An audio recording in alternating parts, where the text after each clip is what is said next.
Fala, ativa o som, por favor, ninguém te está a ouvir. Ok, pronto, assim é bem melhor. Boa noite então a todos mais uma vez, bem-vindos. E hoje nós vamos continuar o nosso estudo. Eu vou partilhar a minha tela e hoje iremos olhar, são mais livros que hoje iremos estar a estudar. De facto inclui Êxodo, Levítico, Números, Deuteronômio. Não vamos estar a ler todos esses livros, mas sim iremos passar, em geral, o conteúdo desses livros. É muita informação, mas então vocês poderão estudar. Eu não estou a conseguir ver, ok, a minha tela. Não estou ainda a ver a minha tela, pois não. Sim, já está, Paulo. Já está, ok, agora já me apareceu aqui.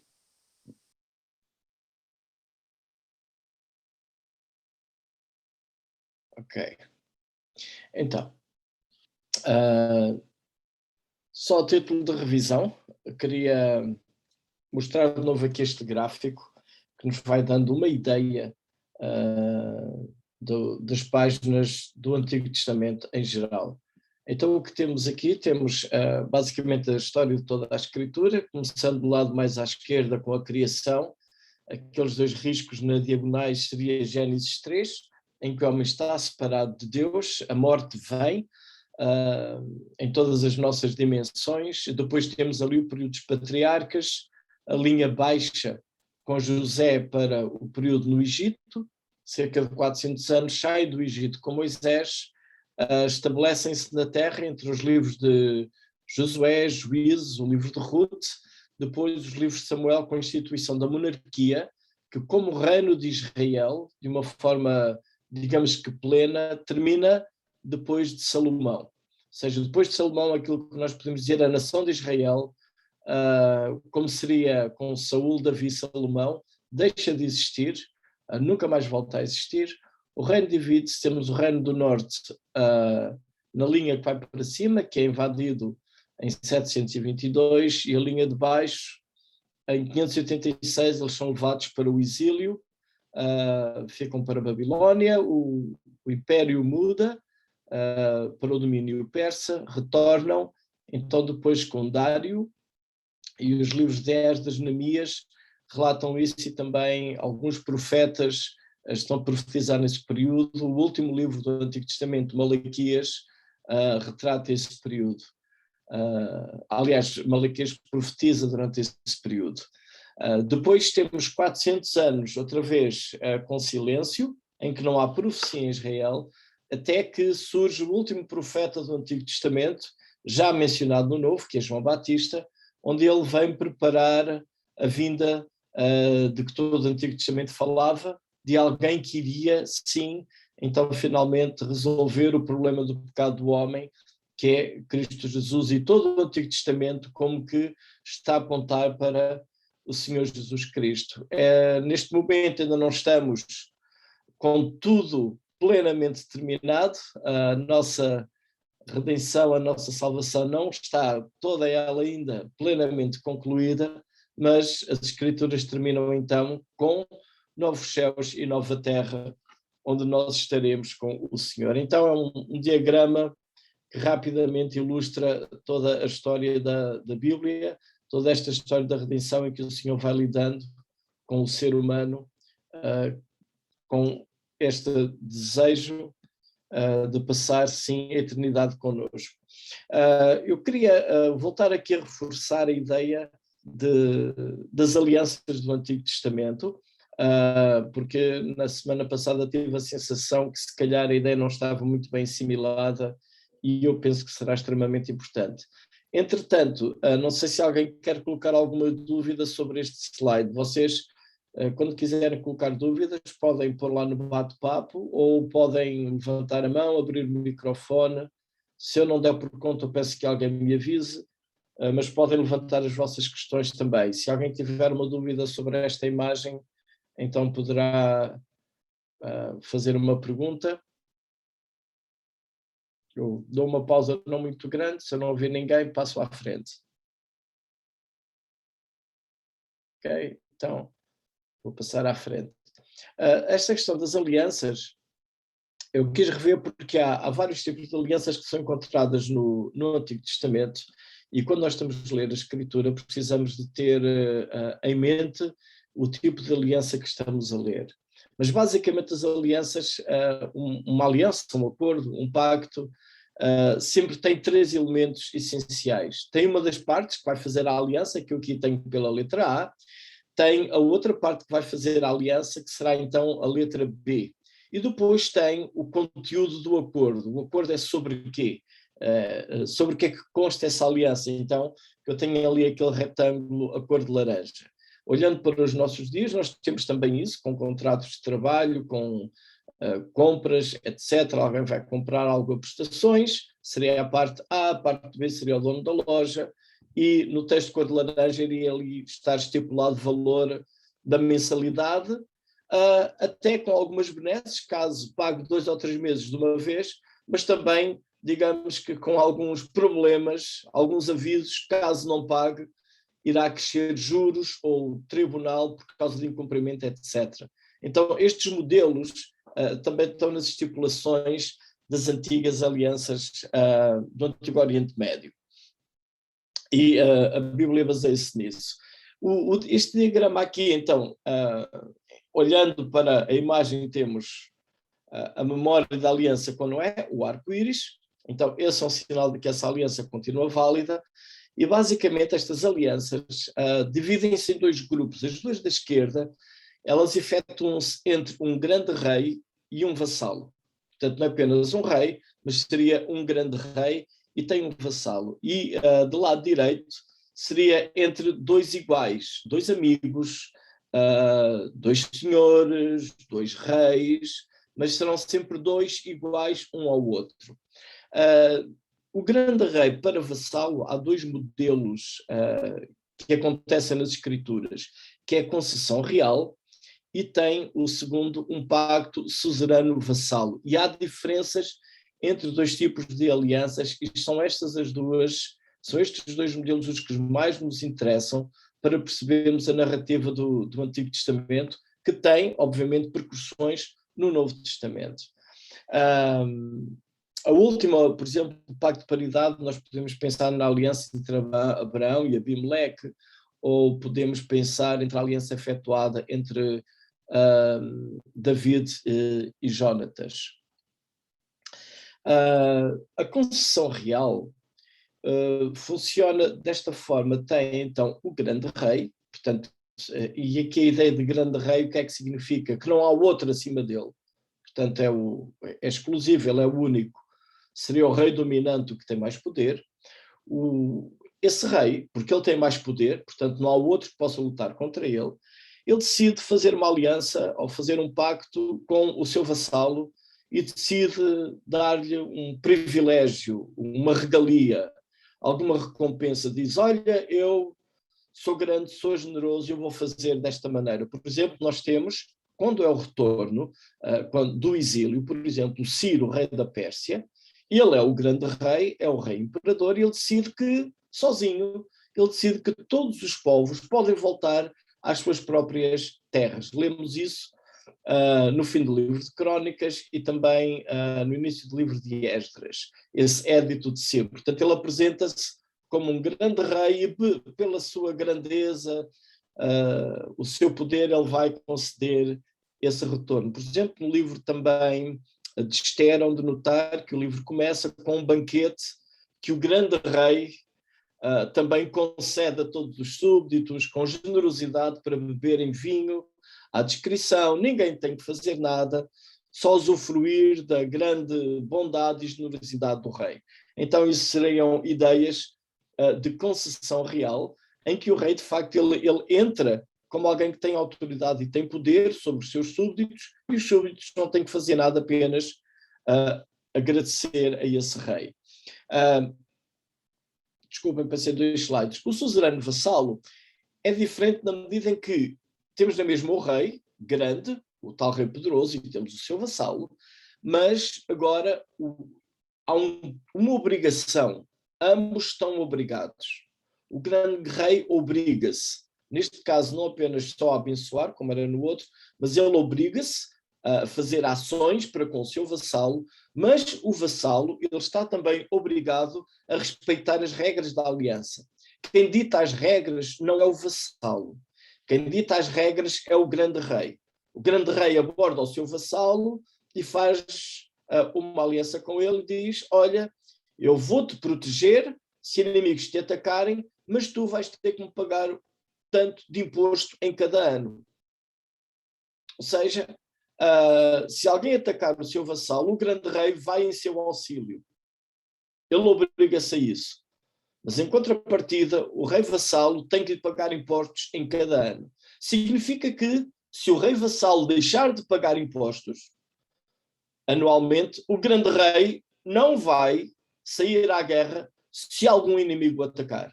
Porquê? Porque a aliança foi quebrada. Até essa aliança pode ter penalizações. Se ele deixar de pagar impostos, quem o vai atacar é o grande rei. Ou seja, aquele que estaria em sua defesa pode até passar a ser o seu adversário. E, por exemplo, lendo ali aquele texto, a Malaquias 1,14, é um texto bastante interessante. O livro de Malaquias ele tem uma retórica muito peculiar, em que o Senhor faz afirmações contra o povo, e aqui neste capítulo contra a classe sacerdotal, e onde notar a forma como o Senhor se apresenta. Eu vou ler o versículo, Malaquias, estou aqui a abrir a minha Bíblia, Malaquias 1,14, diz, portanto, o Senhor está a criticar os próprios sacerdotes na forma como eles estavam a proceder à adoração, e no versículo 14 diz assim: pois maldito seja o enganador que, tendo um animal sadio no seu rebanho, promete e oferece ao Senhor um defeituoso. Porque eu sou o grande rei, diz o Senhor dos Exércitos. O meu nome é terrível entre as nações. Basicamente, o que Deus está aqui a dizer: olhem, eu sou o grande rei. Vocês não podem estar a lidar assim comigo. Faz parte da aliança vocês oferecerem o melhor.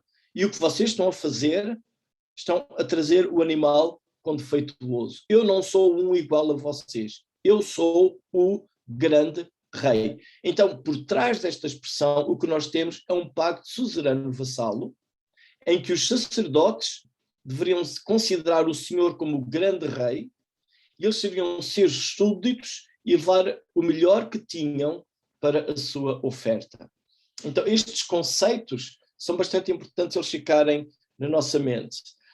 O pacto de paridade, então, são dois reis, dois amigos, como eu tinha dito há pouco, duas pessoas, digamos que de igual estatura, de igual status ou poder, e obrigam-se mutuamente a respeitar um acordo que é elaborado por ambos. Olhando para o Antigo Testamento, então, o que é que nós temos? As alianças que Deus estabelece. Deus estabelece alianças no âmbito de concessão real, em que o Senhor decide que vai abençoar alguém. Temos as alianças do pacto suzerano-vassalo, em que o Senhor faz um acordo e com quem ele faz o acordo está obrigado a obedecer àquilo que o Senhor mandou, mas o tal pacto de paridade Deus nunca faz. Não há nenhum acordo na Bíblia que é uma negociação entre Deus e o homem. Não temos esse modelo nas Escrituras de aliança que o Senhor faz com o homem. Então, ou seja, o que temos aqui é Deus está-se a apresentar como soberano, como Senhor de tudo. E olhando agora para o livro de Êxodo em diante, aliás, com Noé, é interessante que com Noé Deus já faz essa aliança. E porque é que Deus chega ao pé de Noé e diz que não vai mais destruir a terra?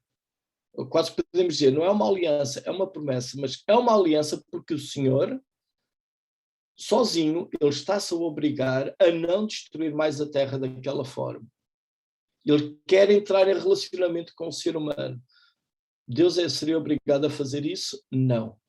Mas a questão é que Deus teria todo o poder e autoridade e legitimidade para destruir a humanidade por causa do pecado. Então, quando o Senhor faz este pacto com Noé, ele está-se a apresentar como Deus que pode matar o ser humano, tem toda a legitimidade para isso, no entanto, não vai fazer. porque ama, por causa da sua graça, por causa da sua misericórdia. O mesmo acontece com a aliança com Abraão, e ao longo das Escrituras, Deus apresenta-se assim. Então, o Senhor revelou-se a Adão e Eva como Criador, e ele estabeleceu regras. Não é Adão que estabelece regras. O Senhor revela-se a Noé também, deu ordens, deu promessas. Deus revela-se a Abraão como Deus Todo-Poderoso, e ele promete, então, bênção, promete terra, promete descendência, e Deus revela-se a Moisés, ou revela-se à nação de Israel através de Moisés, sendo ele o mediador, e dá também instruções. Quando chegamos aqui a este momento de Moisés, nós estamos perante aquele modelo de pacto suzerano vassalo. Deus toma a iniciativa, ele é que vai estabelecer a aliança, a nação, Moisés, representando a nação, é o obrigado a aceitar a aliança e a cumprir todas as estipulações desse acordo, dessa aliança. Ou então, onde notar que em Deuteronômio tem um capítulo para bênçãos e depois também para maldições, ou seja, o que acontece quando a aliança é cumprida, o que acontece quando a aliança é quebrada. Então, entrando no livro do Êxodo, nós conhecemos a história, não é? Continuação de Gênesis, José vai para o Egito por causa da fome, a família toda vai ali ter, ficam lá instalados, a monarquia muda, aquilo que era uma tribo, digamos, um povo nómada, fica lá instalado, cresce durante 400 anos, até que o rei do Egito começa a pensar que aquilo começa a ser uma multidão incontrolável, então oprime-os para manter o poder.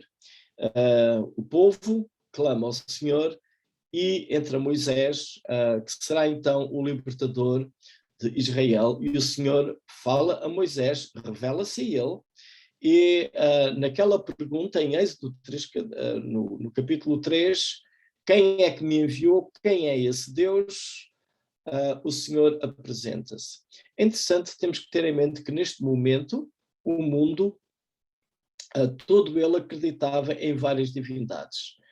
De onde vinha Abraão, a família de Abraão, que morava ao norte de Canaã, em Harã, eles acreditavam em várias divindades, por toda a Mesopotâmia acreditavam em várias divindades, no Egito, onde Israel estava, acreditavam também em várias divindades. E a pergunta que Moisés coloca ao Senhor é, mas eles vão perguntar qual é o Deus que te mandou vir aqui ter connosco? E Deus identifica-se como eu sou. Não há um nome, portanto, é um nome que não tem qualquer limitação. E isto é extremamente importante, porquê? Porque todas as divindades das outras nações, elas tinham nomes e podiam ser representadas, mas essas representações são sempre feitas através de algo que é criado.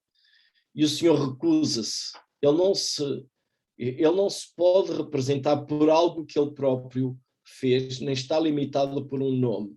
Ele apenas se apresenta como eu sou, e daí é que temos aquela palavra que não há acordo se alguns dizem que é Jeová, Yahvé, Javé, tem essas dificuldades. Mas então o Senhor vai e liberta o povo da escravidão, e Deus no Sinai então revela-se a Moisés, a esta nação, e estabelece a sua aliança neste âmbito, que vai ser um pacto suzerano vassalo. E outra vez eu queria fazer uma pausa para perguntar se alguém tem uma questão, dar oportunidade a alguma dúvida que queiram colocar.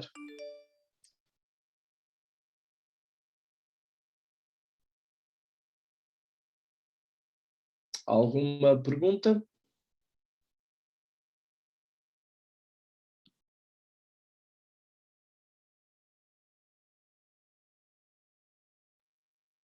Não havendo perguntas, então vou continuar aqui. Ok. Então, a aliança que o Senhor fez com Abraão, estou-me a referir aqui a Gênesis 12:3, ela está naquele âmbito de concessão real.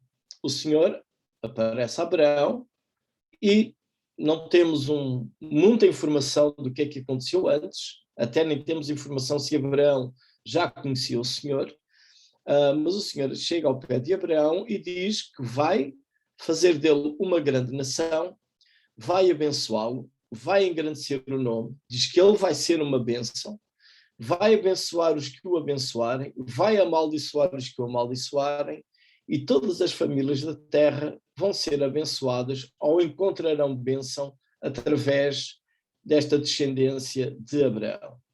É uma iniciativa da parte de Deus, portanto, não temos nenhum requisito que Abraão tem que cumprir ou obedecer.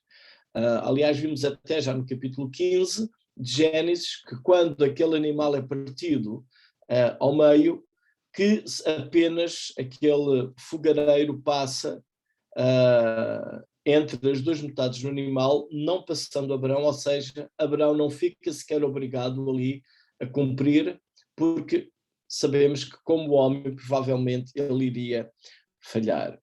E então este é realmente o Senhor, eu sou o que sou, é um Deus absoluto, e ele decide entrar em aliança com Abraão de tal maneira que vai abranger todas as famílias da terra. Portanto, o que nós temos aqui não é apenas uma conversa restrita no sentido daquilo que vai acontecer entre Deus e Abraão, mas é algo que se vai prolongar para todas as famílias da terra, e isso inclui, então, nós hoje. No Sinai, então, agora, o Senhor vai entrar em aliança com essa nação. E eu vou voltar atrás do slide, porque queria que fizessem esta ligação. Quando o Senhor faz uma aliança de concessão real, ele diz a Abraão, Abraão, eu vou fazer de ti uma nação. Por que é que Deus vai fazer aquilo? Porque ele quer. Porque ele é o grande rei. Porque Deus não está subordinado à opinião de alguém. Deus decidiu, entre todos os seres humanos que havia naquela época, escolher a família de Abraão para que, através dessa família, todas as outras famílias da terra sejam abençoadas. Ou seja, não é uma promessa restritiva, que só aquela família vai ser abençoada. Quando o Senhor fala a Abraão, é que através dele, sim, vai haver uma grande nação e todas as famílias, todas as nações vão ser abençoadas. Quando chegamos ao Êxodo, o Senhor agora vai fazer uma aliança com essa nação. Que de facto é a nação dele. Porque Abraão tinha descendência? Não tinha. Esta nação não é de Abraão, esta nação é de Deus. Abraão não tinha filhos, o herdeiro não era o sobrinho Ló, o herdeiro não era o criado de Abraão. O herdeiro era o filho que Abraão não tinha, que Deus prometeu, que nasceu quando Deus quis e que ainda assim lhe foi pedida a vida, que foi substituída por um cordeiro. Então, Isaac realmente é filho de uma promessa de Deus, mais do que uma iniciativa, um desejo, uma vontade do próprio Abraão. Por isso, a descendência também de Isaac, neste caso Jacó e Esaú, o Senhor decidiu contrariar a cultura e, em vez de ficar o mais velho com os direitos, ficou o mais novo. Outra vez, não é uma família que está a formar-se, mas é Deus que está a criar um povo. Então, este povo não tem autonomia própria, este povo existe por causa da soberania, da vontade e da ação exclusiva de Deus.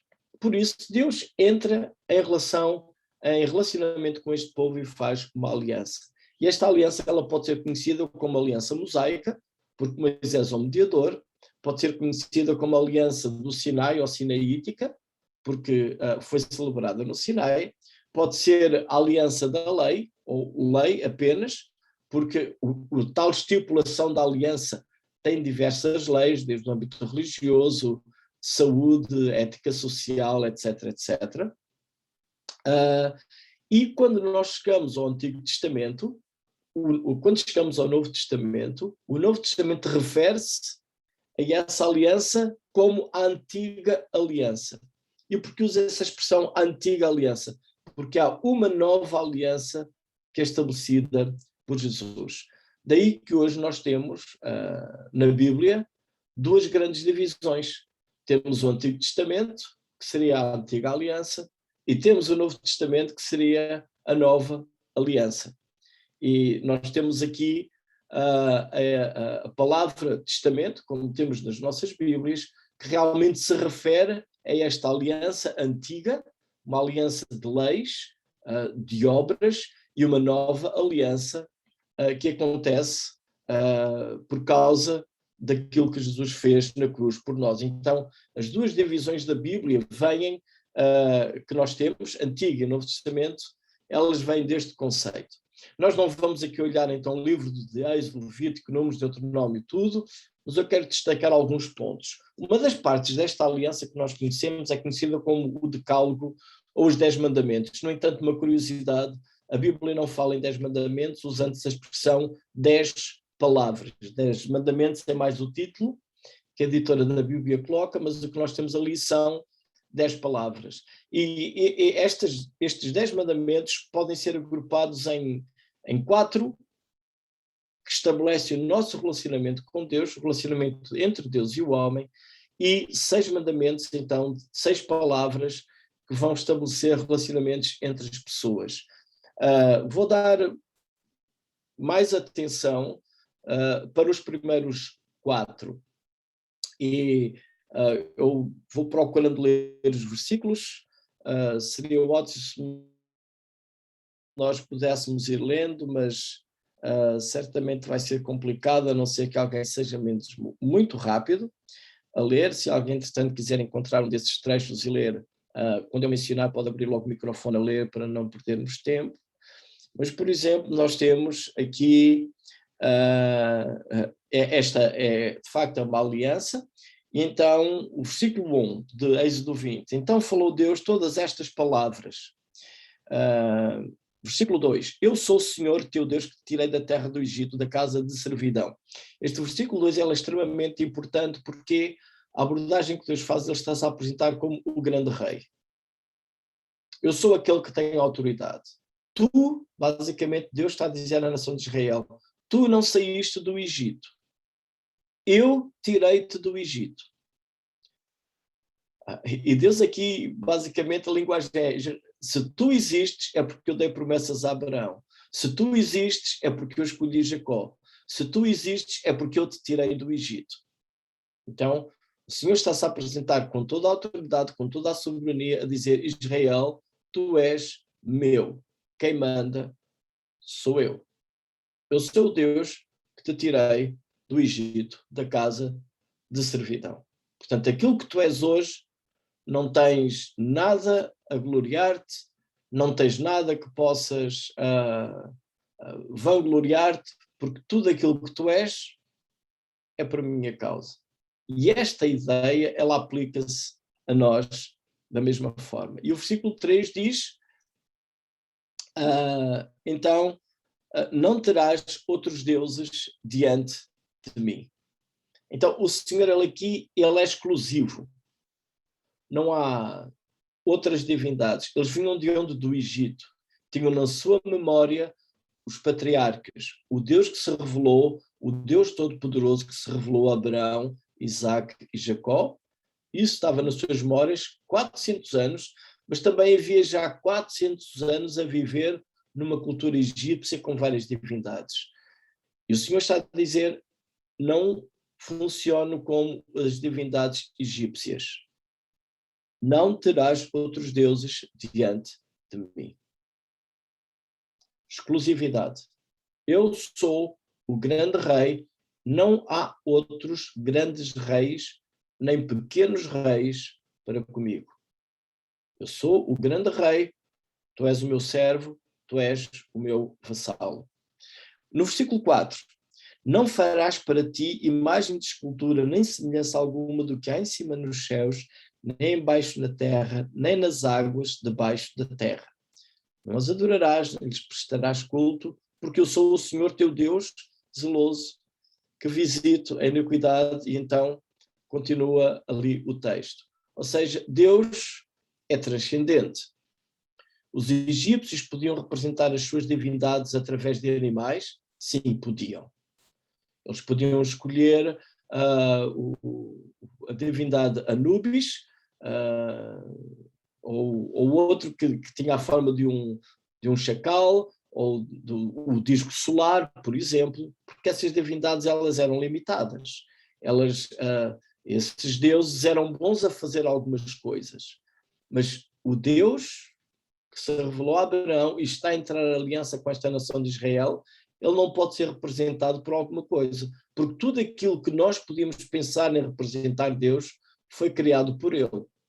E ele é maior do que a sua criação, ou seja, estar a representar Deus através de alguma coisa, estamos a limitar Deus.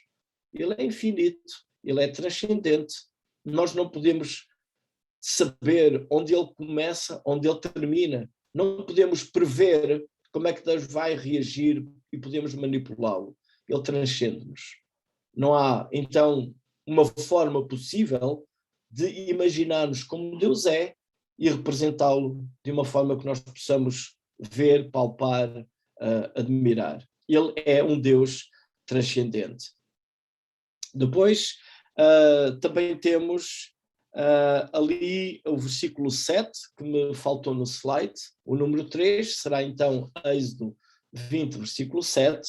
Não tomarás o nome do Senhor teu Deus em vão, porque o Senhor não terá por inocente o que tomar o seu nome em vão. Ou seja, Deus é extremamente importante.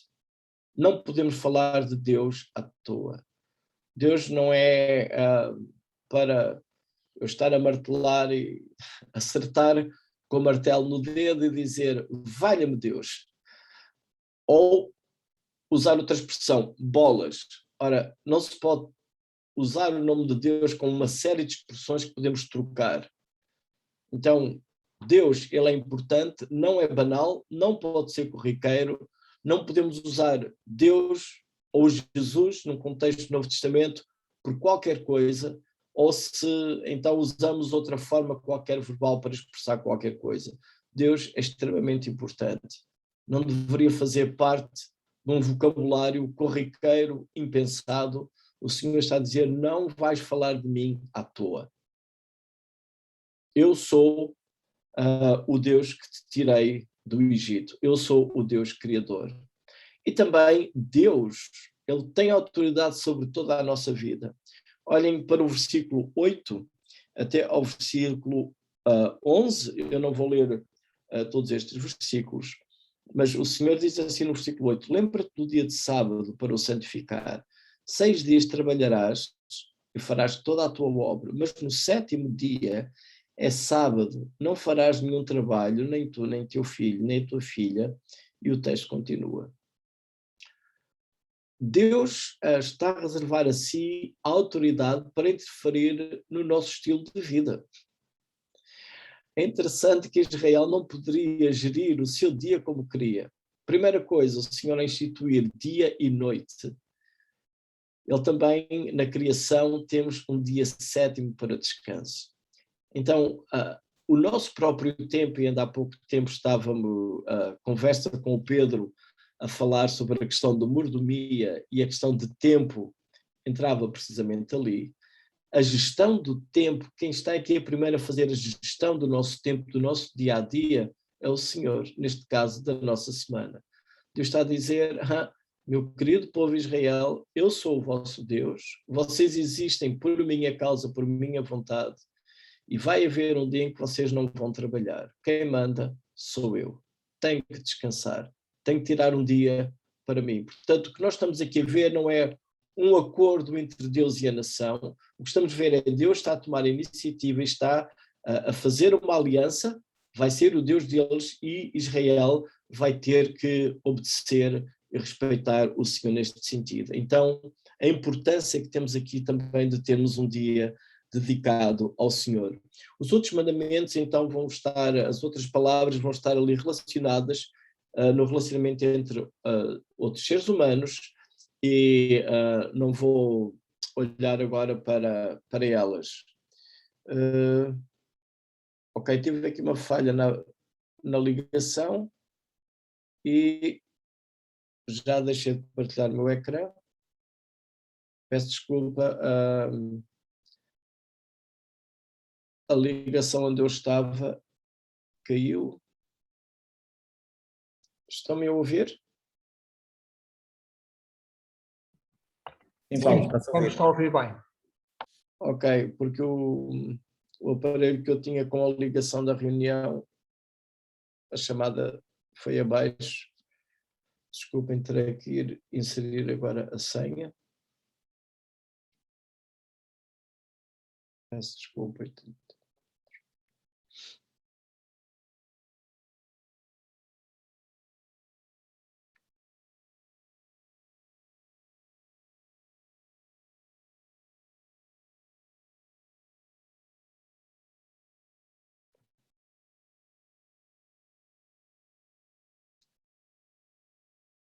Por alguma razão,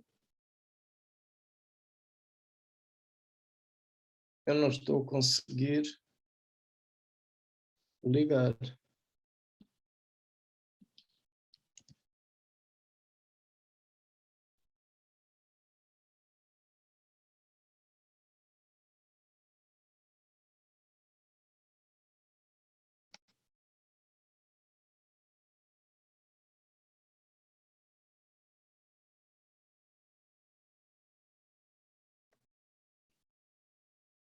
Não. Ok, vou ter que partilhar o meu ecrã de outra forma que não estou a conseguir ligar. Vamos ver aqui. Eu tenho a informação que somente o anfitrião pode partilhar a ligação. Estás com as permissões, Paulo.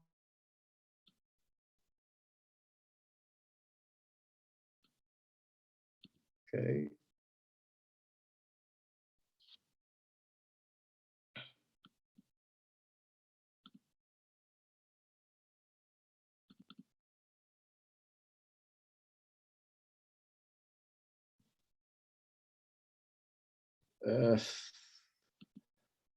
Uma vez eu consigo ver o que é que estou a partilhar com vocês.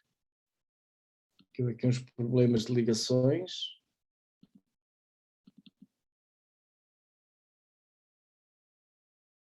Não consigo entrar na outra ligação que eu tinha.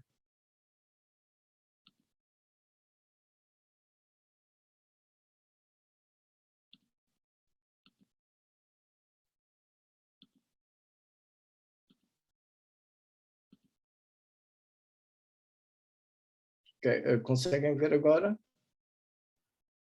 Sim. o meu ecrã? Tens que passar só para o modo apresentação. Sim, tenho que ir também para o slide certo.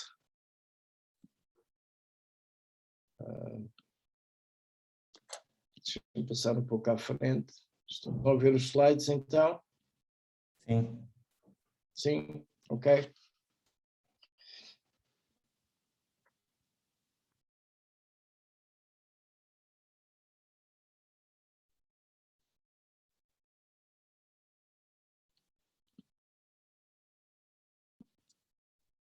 Certo. Ok.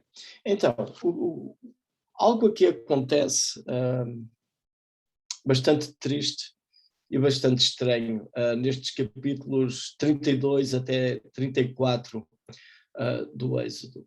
Enquanto Moisés está no monte e o Senhor fala com ele e se revela a ele, alguma coisa está a acontecer em baixo.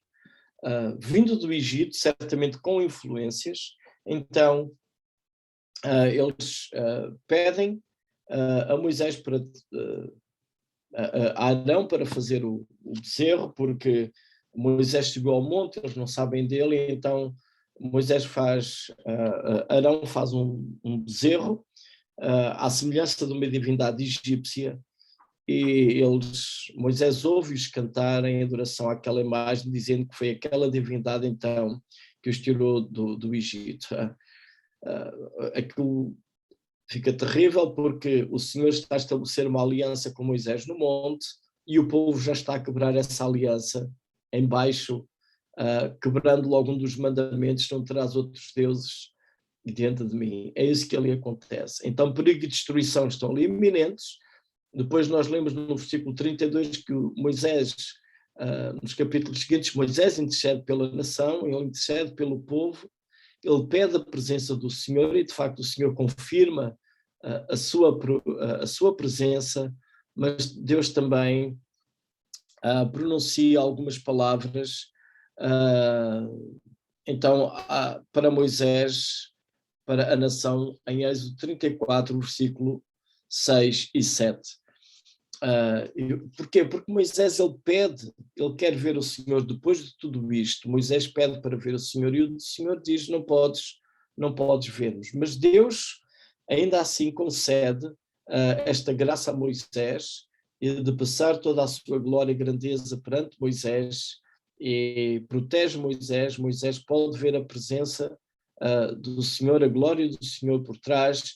E então, em Gênesis 34, 6, o Senhor passa diante de Moisés e o próprio Senhor clama assim: Senhor, Senhor, Deus compassivo, clemente e longânimo, grande em misericórdia e fidelidade, que guarda a misericórdia em 1000 gerações, que perdoa a iniquidade, a transgressão e o pecado, ainda que não inocente a culpado, e visita a iniquidade dos pais e dos filhos até à 3ª e 4ª geração. É um relato impressionante e queria notar aqui então algumas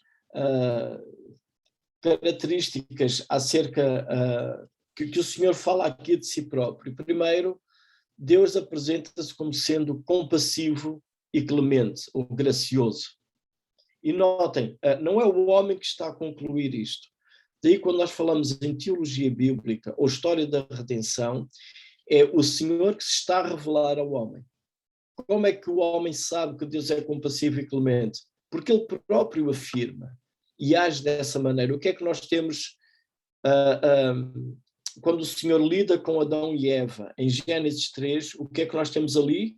Compassivo e clemente.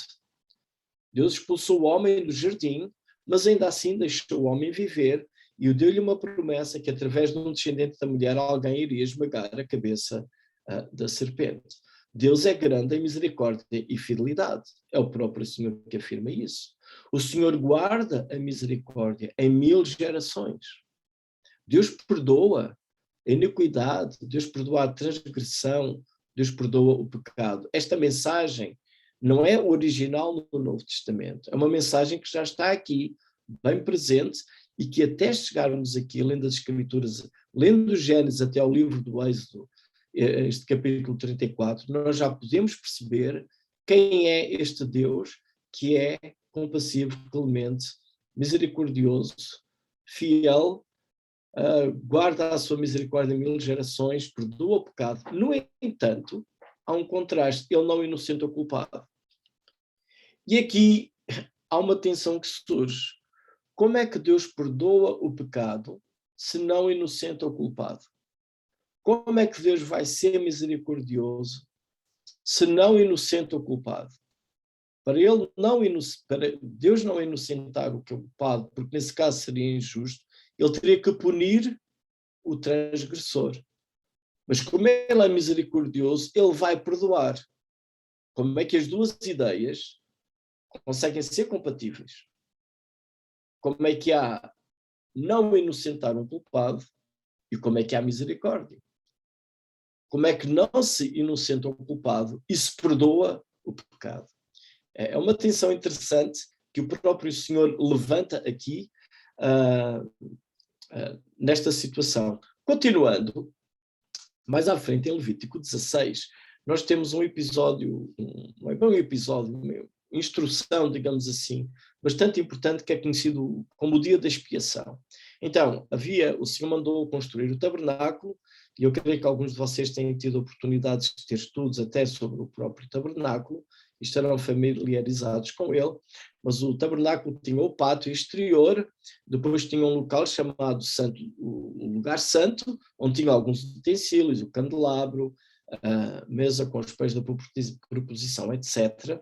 Depois tinha um véu e atrás desse véu teria o lugar chamado Santo dos Santos, que é interessante a sua forma, era um cubo, o comprimento, a altura, em profundidade são precisamente os mesmos, portanto, aquela forma atrás seria um cubo. E olhando para o livro do Apocalipse, quando nós vemos aquela cidade que vem dos céus, vamos notar as dimensões dela são igualmente também um cubo. Naquele lugar, o sacerdote poderia entrar, sim e não. Ele apenas poderia entrar uma vez no ano e tinha que haver um rito bem específico, onde havia alguns animais que deveriam ser mortos. Ele entraria com sangue e ali também estaria a tal Arca da Aliança, ou seja, a memória do acordo que o Senhor tinha estabelecido com a nação. E naquele rito, eu não vou ler este texto todo, mas podem ler, em Levítico, é interessante que havia alguns animais, um que seria solto para o deserto, um bode que iria para o deserto, outro, então, iria ser morto, e aquele sangue seria aspergido ali. Estou a ler o versículo 13: entrarão no santuário com isto, um novilho para a oferta pelo pecado, um carneiro para o holocausto. Vestirá a túnica de linho sagrada, terá as calças de linho sobre a pele, cingir-se-á com cinto de linho e se cobrirá com a mitra de linho. São estas as vestes sagradas. Banhará o seu corpo em água e então as vestirá. Da congregação dos filhos de Israel tomará 2 bodes para oferta pelo pecado e um carneiro para o holocausto. Arão trará o novilho da sua oferta pelo pecado e fará expiação por si e pela sua casa. Também tomará ambos os bodes e porá perante o Senhor à porta da tenda da congregação. Lançará sorte sobre os 2 bodes, um para o Senhor, outro para o bode emissário. Arão fará chegar o bode sobre o qual cair a sorte para o Senhor e vos será oferta pelo pecado. Mas o bode que cair a sorte para o bode emissário será apresentado vivo perante o Senhor para fazer expiação por meio dele e enviá-lo ao deserto como bode emissário. Depois temos no versículo 11 o novilho, em que ele teria que fazer uma oferta pelo seu próprio pecado, etc. Ou seja, todo este rito, o que é que indica? Para o sacerdote entrar naquele local chamado Santo dos Santos, alguém tinha que morrer. E é interessante que o livro de Hebreus vai precisamente pegar neste quadro e vai estabelecer aqui uns contrastes e trazer alguma informação bastante importante a nós. Capítulo 10, versículo 4 de Hebreus, lemos assim: porque é impossível que o sangue de touros e de bodes remova pecados. Ou seja, apesar de haver este rito anual no Antigo Testamento, apesar do Senhor ter dado esta instrução, a questão de remissão de pecado, ela não é completa. Porquê? Porque quem pecou é um homem e quem está a morrer é um animal. Não há um substituto direto. Não há uma equivalência direta. Aliás, temos um outro texto que diz que a alma que pecar, essa morrerá. Isto leva-nos onde? Sim, de novo àquela ideia que tínhamos visto há pouco. Quem é o Senhor? Ele é grande em misericórdia e fidelidade. Deus perdoa a iniquidade, a transgressão e o pecado. Deus não inocenta o culpado. Mas porquê? Não porque um animal vai receber a minha punição, mas um outro vai receber a minha punição. E quando nós chegamos ao Novo Testamento, quem recebe essa punição é precisamente Jesus. Daí que na cruz, aquele véu é rasgado. Ou seja, o dia da expiação continua a existir? Não.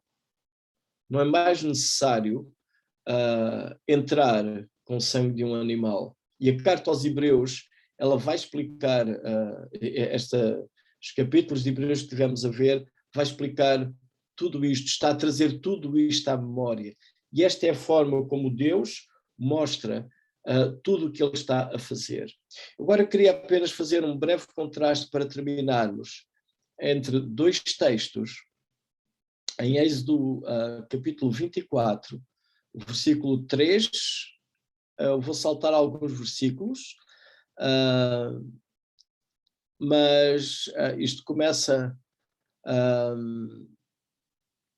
portanto, no versículo 1, o Senhor fala com Moisés, o Senhor refere, Moisés refere ao povo as palavras que o Senhor falou, e as pessoas respondem: tudo o que o Senhor falou, nós faremos. Ou seja, o povo está a aceitar a aliança, uma aliança de pacto suzerano, vassalo.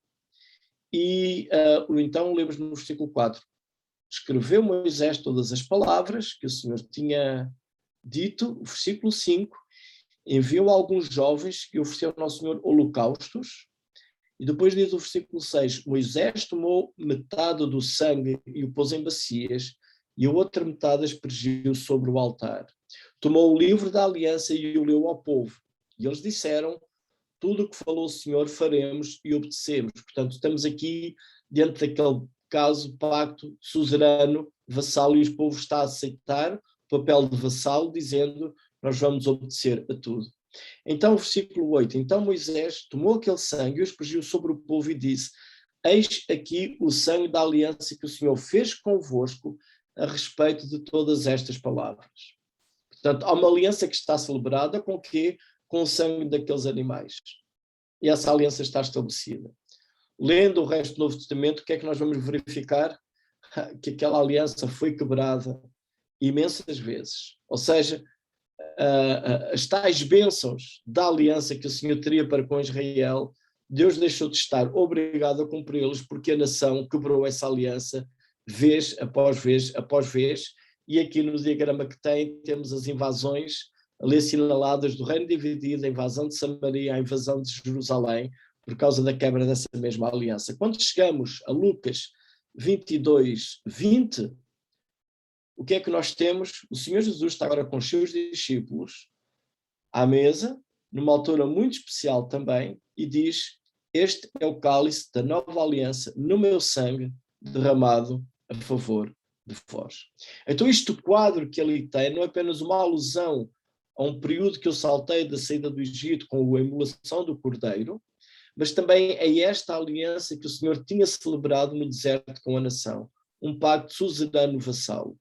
Agora, esta aliança ela é válida, esta nova aliança ela é válida, não é porque passa a ser uma concessão real, ainda é um pacto suzerano vassalo.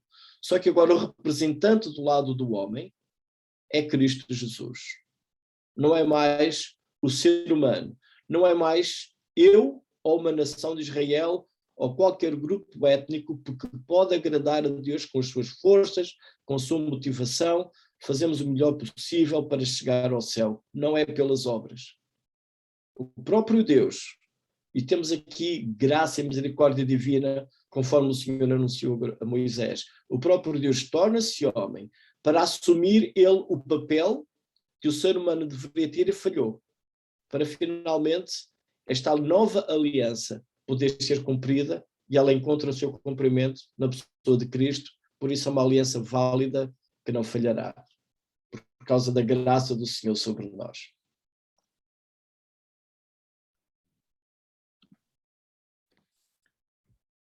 Obrigado, Paulo. Penso que já terminaste, sim?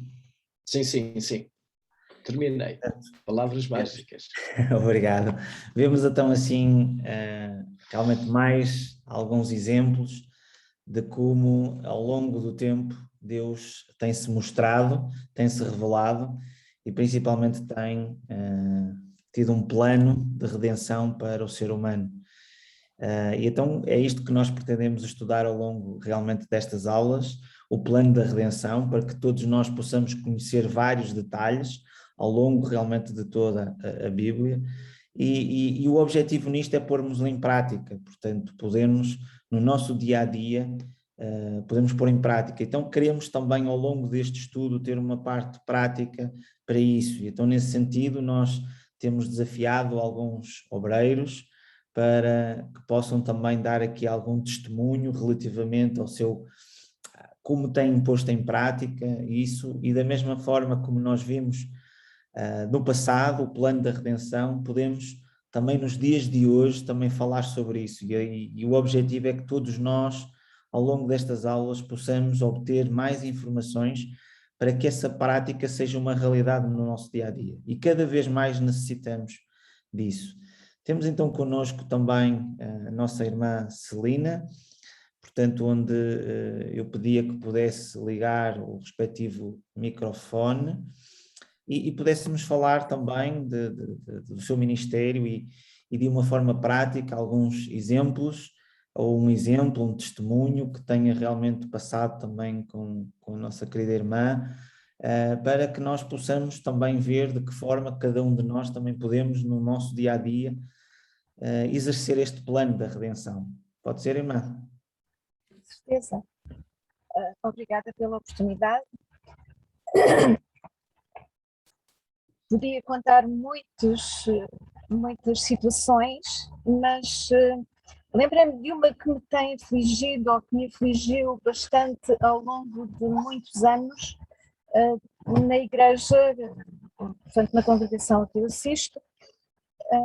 Acontecia haver sempre, desde a minha juventude, uma ou duas ou três pessoas que assistiam regularmente ao culto, mas que nunca tomaram decisão. E isso foi uma coisa que sempre me afligiu, porque achava que os responsáveis deveriam falar com essas pessoas e não via como.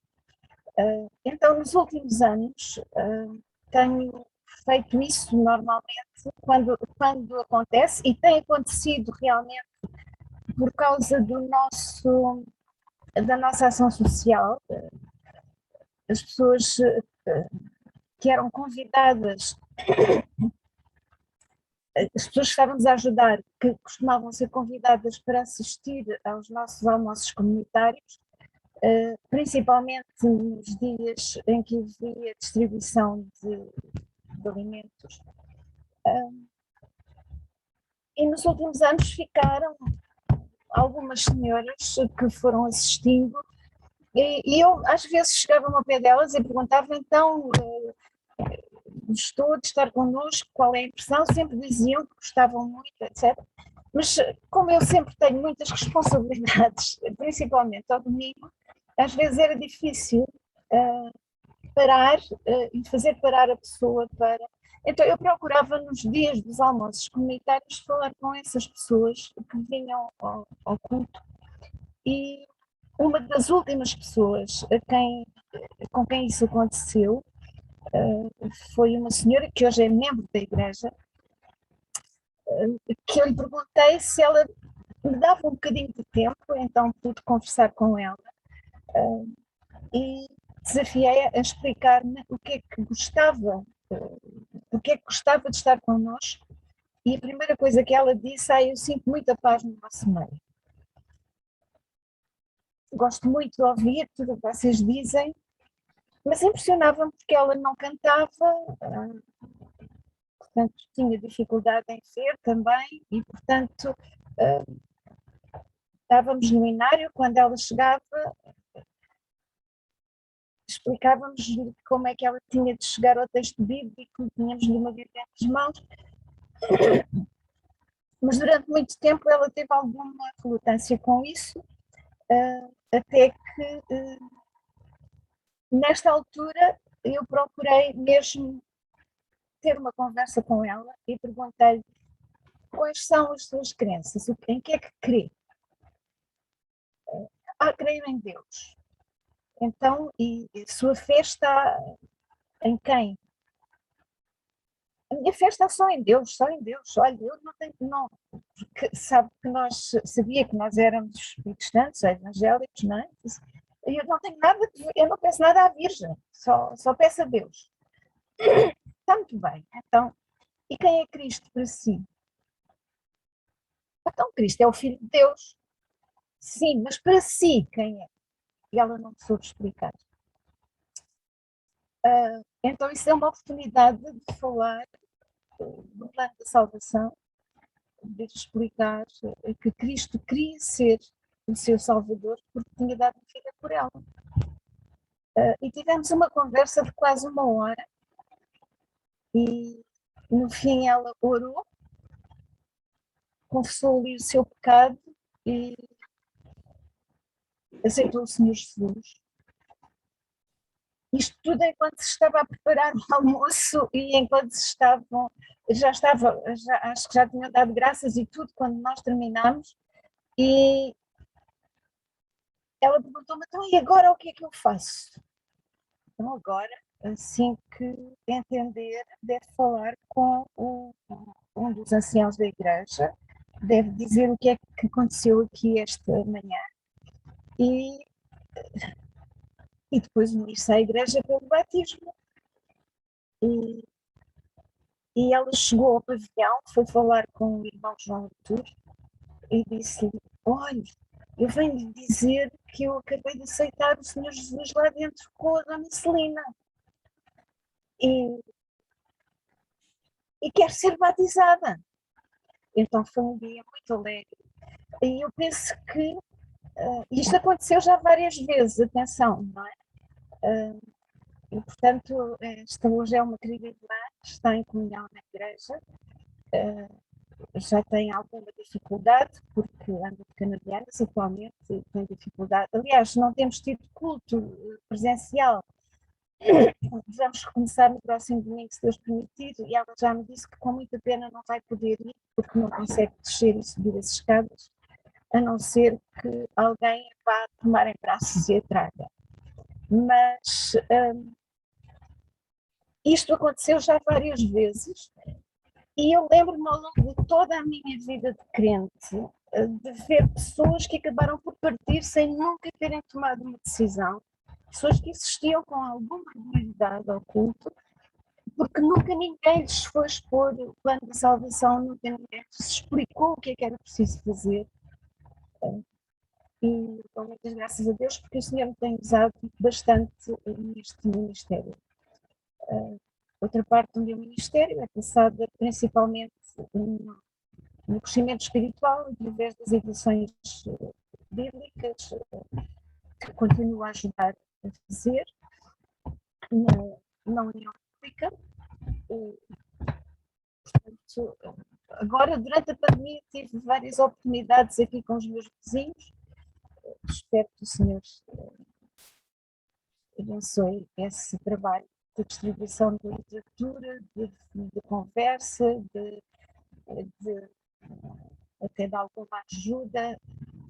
Já ofereci vários livros aí a pessoas que estão com sérios problemas e eu espero que o Senhor me ajude e faça a sua obra nos corações.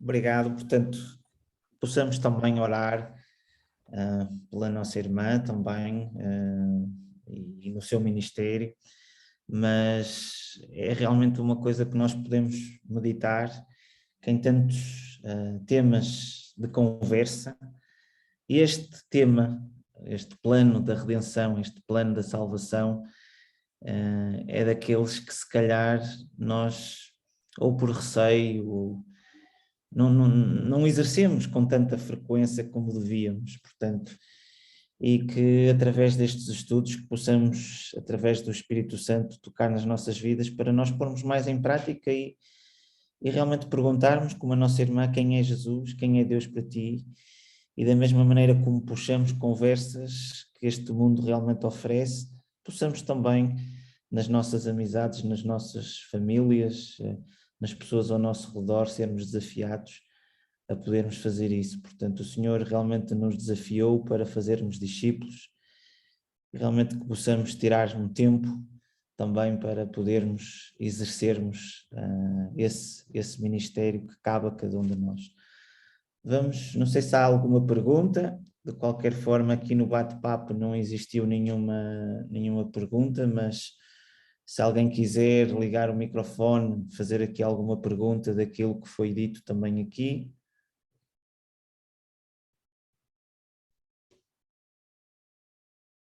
Senão vamos terminar com uma oração e depois da oração podemos ter um tempo também para anúncios e se algum irmão ou irmã quiser dar algum anúncio também, dar alguma informação, também poderá estar com essa liberdade. Eu pedia ao nosso irmão Paulo Pina Leite se pudesse